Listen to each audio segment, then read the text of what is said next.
Alright, we're on to part 5, day 2 of the Briggs 540cc on the Craftsman T2200. I'm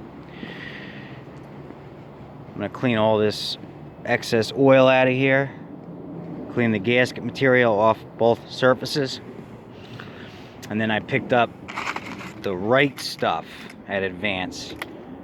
I saw OG Musty One using this stuff, so I found out I'm okay to use this as a gasket, so we're going to be able to put it back together today. Also, what's good about this stuff is it cures very quickly, so you don't have to wait like a day for it to cure before you have to worry about putting oil in there. Carburetor has to be cleaned. Ultrasonic cleaner is getting warmed up right now. I usually use about a quarter of simple green, 75% water, and that works great for me. I used to use purple power, but that was corrosive on certain metals like aluminum and pot metal, so I stopped using that.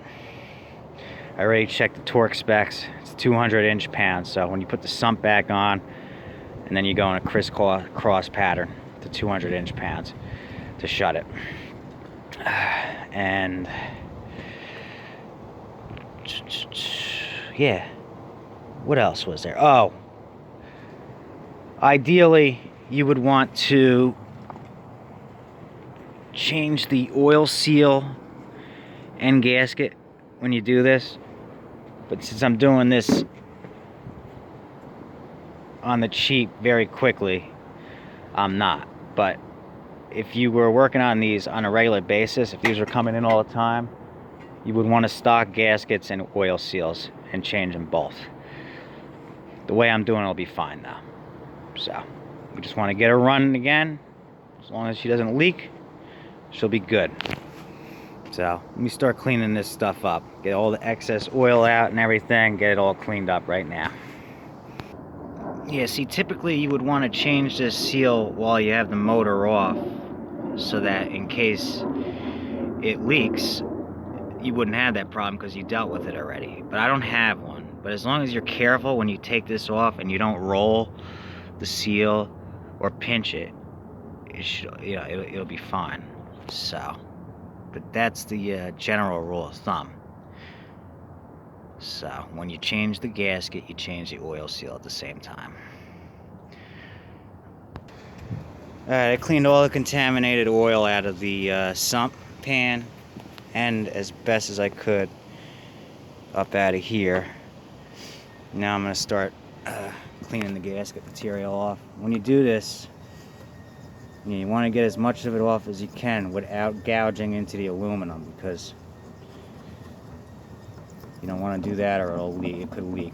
So that's what I'm going to do now. Get this old gasket material off.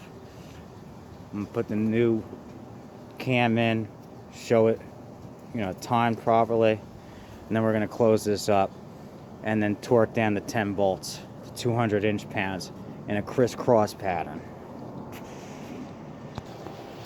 Alright, gasket surfaces are nice and clean now on both sides.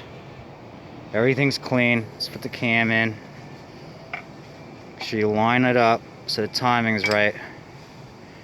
Right there, see? Dot to dot.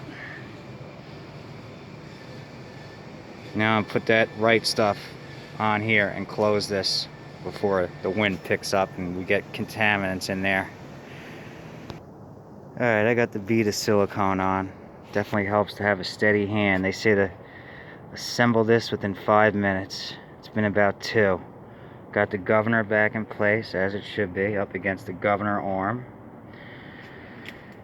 And that oil pump, they make a line here on purpose because it corresponds to where the cam is when it's timed. So when you turn that sump over, that will drop into the slot.